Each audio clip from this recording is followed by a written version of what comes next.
Hey everyone, what's going on? Welcome to Focus AI. So here in this video, we will see the code walkthrough of logistic regression. So this is the part one of code walkthrough.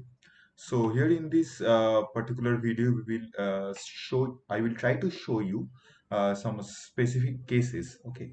So before that, let me show you that this is Google Colab. This is our Jupyter environment, you can say. Basically, like scikit-learn types of packages are already pre-installed in Colab notebooks, but it's better to reinstall. Pip install using the upgrade flag, so the latest version will be installed and everything will work properly. So that's why I have just pip installed update scikit-learn. Okay. Also, I have installed Kaggle. Okay, so there is something a Kaggle API is there for Python. I have also installed Kaggle. Okay, so if you don't know what is Kaggle, let me show you very quickly. So Kaggle is a website you can say mostly focused for data scientists, machine learning. I mean, those who are somewhat related with artificial intelligence or machine learning or data science, something like that. So you can mostly I mostly use Kaggle for different types of data sets because a huge variety of data sets is available and you will get all the data sets freely. Okay, you don't have to give any money to get that data set. Okay, so there are many competitions available on that. You can register in any of the competitions, and if you are potent enough, then you might get win and you might get a cash prize also. But basically, I used to use a Kaggle just for the data because of variety of data, classification, clustering, regression, any kind of data you can get from Kaggle. So I'll be using one kind of data for today in this particular video tutorial. Okay, so that's why I have used the Kaggle API for the Python. Okay, anyway. So so the first thing is that when you want to get uh, or fetch any data or download any data in your Colab environment from Kaggle, what you have to do, you have to create a profile in Kaggle, and then in here in the profile section, just click it. There will be a drop down, and there will be some option like My Account. Once you will click My Account, it will show you this particular page where you can see under API section, there is something called create new API token. So a particular JSON file will be created and it will be downloaded for you, which consists two things. One, that is your username, and the second thing, which is your API key for Kaggle. Okay, so those two things are important.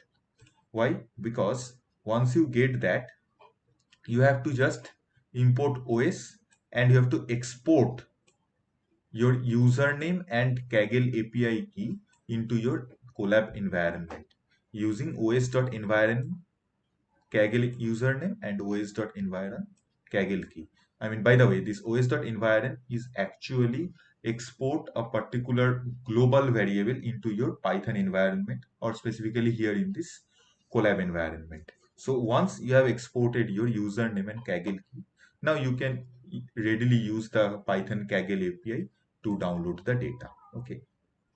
So here I am actually using the Coursera machine learning, uh, Coursera's machine learning course, a particular data. Okay. So how will you get the API command or the Kaggle API command to download the data?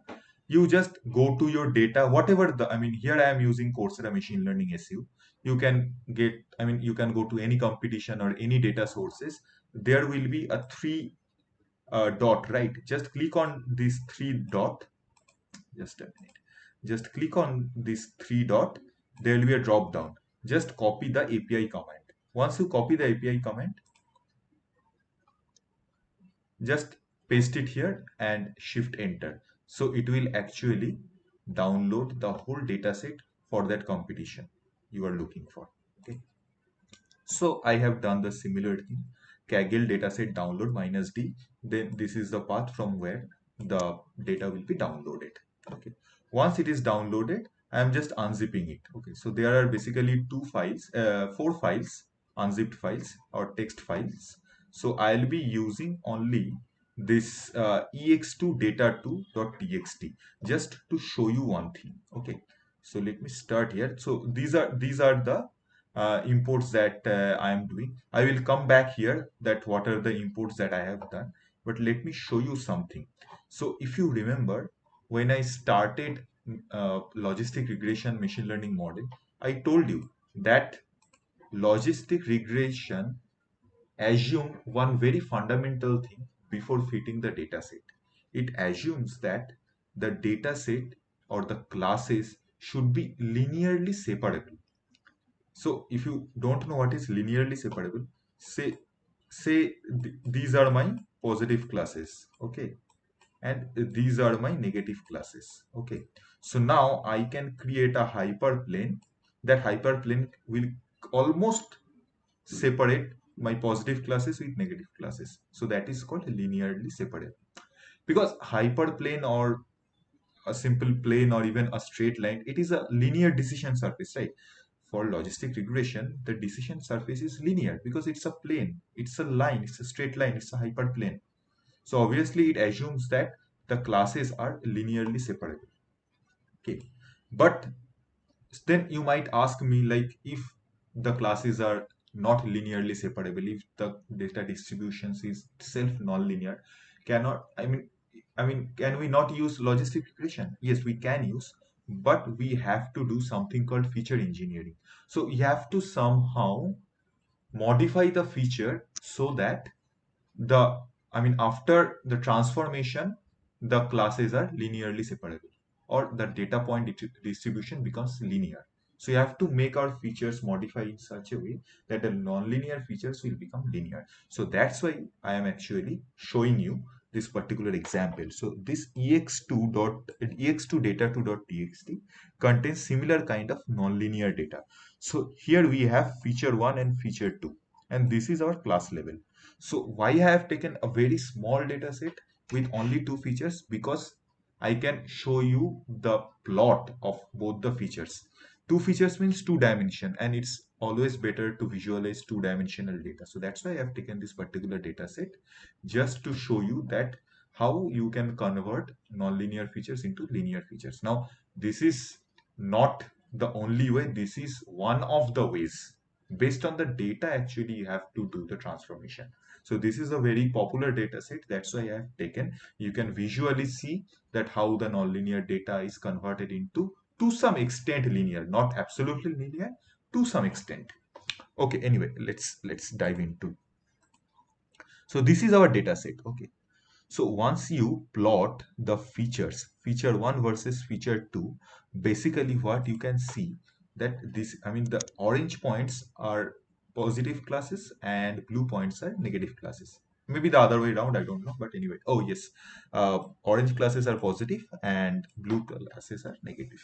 So let me show you this. You can readily see that this data is, both the classes are not linearly separable. You cannot draw a hyperplane which almost or perfectly separates both the classes, right? There could be no hyperplane, right? There could be no hyperplane. No hyperplane is there, because if you see closely, if you visualize closely, this is something called concentric circle features. Concentric circle. So this is the center of the circle. This is the inner circle where almost all the orange points or the positive points are lying, and this is the outer circle where all the negative points or the blue points are lying. So this is called concentric circle. Okay. So this is obviously a nonlinear feature set. Okay. So we can use whatever the logistic regression tells us. We can use anything. Okay, it will try to get the optimal ws like that, maybe like this. Okay, but the accuracy won't be that much good, because you can visually see that a hyperplane, any hyperplane cannot be an optimal one here, because there is no way you can separate, or a hyperplane can separate both the classes properly. Okay, so you have to do something. So what we have done, Now this is concentric circle, right? So if you see, I mean, just visually, if you see that if this is my y-axis and if this is my x-axis, right? So this is the positive x-axis, this is the positive y-axis, this is the negative x-axis, and this is the negative y-axis.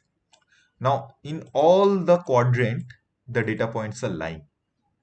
Okay, so a very popular way to handle concentric circle dataset like this one is you just square both the features. You have feature 1, you have feature 2, you just square both the features. Okay, so once you square both the features, all the negative things will come into positive, because if you see, only this particular quadrant has both the value of positive, that is x is also positive, y is also positive. Here x is negative, here both are negative, here y is negative. So only this first quadrant is the only quadrant where both x and y is positive. Now if you square a particular numeric number, a real number specifically, it will all come to a positive segment. So you have two features, if feature 1 and feature 2, you just square all those two features and all the features will come to this region. Now if you see properly, once you convert or you square both the features, all the blue and orange points will lie only in this region. I will show you. Okay, so this is a fundamental thing that you have to learn, like how you can transform the features so that you can use it for your particular machine learning model, because you cannot always find out linear data set or maybe a concentric data set, concentric circle data set. Okay, so there could be any random data set also. Okay, you have to find out some way by visualizing, by logically thinking that how you can convert or feature engineer your features so that it would be helpful for building your machine learning model. Okay, so what we have discussed anyway, so we will do the square for our both the features. So this is I have done here. I have taken feature 1 and doing the square. I have taken feature 2 doing the square. After the square, I am getting all these values of feature 1 and feature 2. Okay, very cool. Now once I get the squared value of feature 1 and feature 2, let me just plot it again. Now if you see, all the value is in the first quadrant. Okay, all the value is in the first quadrant. Now if you see that concentric circle nature is gone and the classes are nearly separable. I am not saying perfectly separable because I mean, it cannot be. Real world data set are not like that. Okay, but somewhat separable. Now you can at least have a optimal W, which is something like that. The hyperplane, which is something like that, or maybe if not something like that. Okay. So the minimum, I mean, this will be our orange region or positive point region, and this will be our negative point region. There could be some error. Obviously, there could be some error that we can't handle. But anyway, we at least draw a particular hyperplane that can maximize the class difference. So that's what I wanted to show you. Show you that every time you might not get a dataset which is linearly separable. Okay, so that time you have to do something like feature engineering to transform your features into a linear dataset so that your classes can be linearly separable and you can easily use logistic regression. Once you can create a linearly separable class points, then logistic regression is master. It will just do it like magically, it will give you a nice performance, a great performance. Okay, so this is the first part of this video. In the next part, I will show you by using the breast cancer dataset that we have used in uh, KNN classifier. Okay, we'll be using that dataset. I mean, here I have used this nonlinear dataset just to show you that we can use nonlinear dataset for logistic regression. We have to do some tricks and tweaks to our dataset, that is feature engineering, to transform nonlinear dataset into linear one, and we can use logistic regression. And also you have learned that what is Kaggle and how Kaggle is important for finding out data, and how you can uh, use Kaggle API and Kaggle username and API key to get connected with Colab, and you can directly download the Kaggle dataset. So this is the end of the video. If you like the video, do subscribe to my channel for the future videos, and also do share with your friends. Until then, have a nice day and happy machine learning. Thanks for watching.